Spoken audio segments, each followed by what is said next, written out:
नमस्कार दोस्तों, स्वागत है आप सभी का आपके अपने चैनल धर्म रेमेडीज में। आज का विषय है कि पापी मनुष्य सुखी क्यों रहते हैं। दोस्तों, आपने इस टाइटल को जरूर सुना होगा, लेकिन आज हम इसका रहस्य समझेंगे एक दिव्य कथा के माध्यम से। बस आपसे एक अनुरोध है कि वीडियो को अंत तक जरूर सुने और वीडियो को लाइक करें, शेयर करें और सब्सक्राइब जरूर करें, क्योंकि हर शब्द आपको जीवन का नया दृष्टिकोण देगा। तो चलिए अब कथा शुरू करते हैं।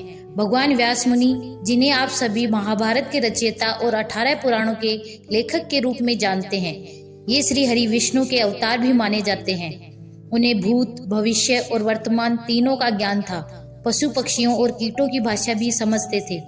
वह एक दिन कहीं जा रहे थे, तभी उन्होंने देखा कि एक कीड़ा तेजी से सड़क पार कर रहा है।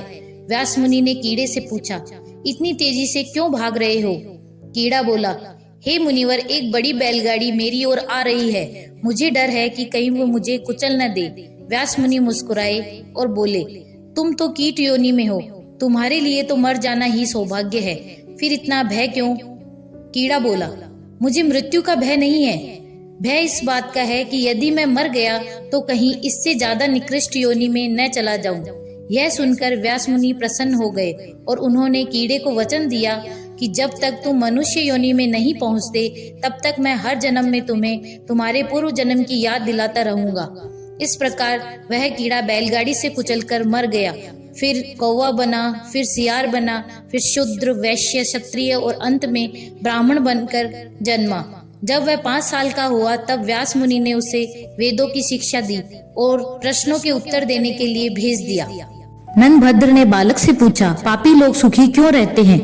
तब उस बालक ने उत्तर दिया, जो लोग पूर्व जन्म में तामसिक भाव से दान करते हैं, वे इस जन्म में उसी दान का फल भोगते हैं।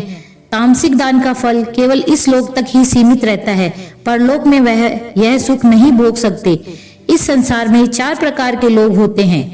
पहले प्रकार के वे लोग होते हैं जो इस लोक में तो सुखी रहते हैं, पर परलोक में नहीं। दोस्तों, ये वे लोग होते हैं जिन्हें पूर्व जन्म के पुण्य कर्मों के फल के कारण उन्हें भौतिक सुख, वैभव, समृद्धि और सम्मान के रूप में प्राप्त होता है, किंतु ये इस जीवन में नए पुण्य नहीं कमाते, बल्कि विलासिता, लोभ, अभिमान और तामसिक प्रवृत्तियों में डूब जाते हैं। उदाहरण के लिए, जो व्यक्ति जन्म से ही धनवान है, जीवन में कभी कठिनाइयों का सामना नहीं किया, लेकिन वह दूसरों की मदद नहीं करते, सेवा नहीं करते और धर्म में भी रुचि नहीं रखते, ऐसे लोग अपने पुराने पुण्यों का फल इस लोक में तो भोग लेते हैं, परंतु जब शरीर उनका छूटता है तो परलोक में उन्हें दुख ही दुख मिलता है। पिछले जन्म का पुण्य इस जन्म में सुख देता है, पर इस जन्म में नया पुण्य नहीं जोड़ा तो वह परलोक में दुख निश्चित प्राप्त करते हैं। फिर बालक ने कहा, दूसरे प्रकार के वे लोग होते हैं जो परलोक में सुखी हैं, पर इस लोक में नहीं। ये वे लोग होते हैं जो इस जीवन में त्याग, तपस्या, सेवा, सच्चाई और धार्मिक नियमों का पालन करते हैं। उन्हें सांसारिक दृष्टि से कठिनाइयों का सामना करना पड़ता है, धन की कमी भुगतनी पड़ती है, सम्मान का अभाव रहता है, लेकिन वह धर्म से अडिग रहते हैं।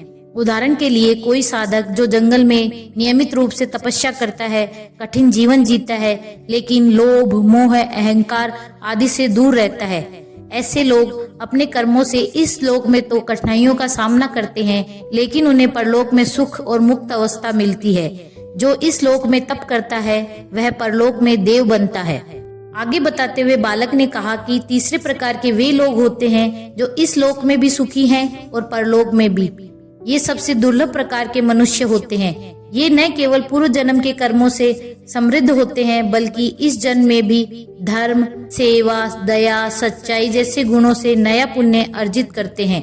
इनका जीवन बहुत ही संतुलित होता है, सांसारिक कर्तव्यों का पालन करते हैं और आध्यात्मिक उन्नति भी प्राप्त करते हैं। उदाहरण के लिए, कोई व्यक्ति अपने परिवार का पालन भी करता है, समाज सेवा भी करता है, भक्ति भी करता है और दूसरों को प्रेरित भी करता है। ऐसे लोग इस लोक में भी सुख पाते हैं और जब शरीर छोड़ते हैं तो परलोक में भी इन्हें ऊंचे लोकों में स्थान प्राप्त होता है।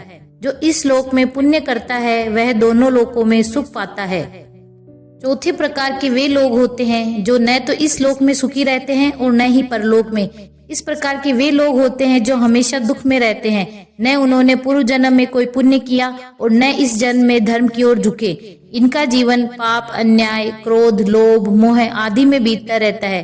जैसे कि कोई व्यक्ति हर समय दूसरों को नुकसान पहुंचाता है, किसी की मदद नहीं करता, अपने अहंकार में जीता रहता है। ऐसे लोग इस जन्म में तो पीड़ा प्राप्त करते ही हैं, मरने के बाद भी उन्हें निम्न योनियों में जाना पड़ता है।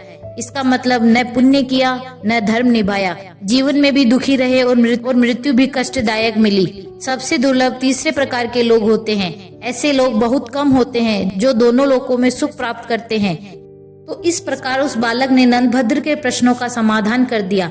दोस्तों, वही बालक अगले जन्म में महर्षि मैत्रेय के नाम से प्रसिद्ध हुए। दोस्तों, यह ज्ञानवर्धक कहानी आपको कैसी लगी? अगर कहानी पसंद आई हो तो वीडियो को लाइक करें, कमेंट में जय श्री कृष्णा लिखें और चैनल धर्म रेमेडीज को सब्सक्राइब जरूर करें।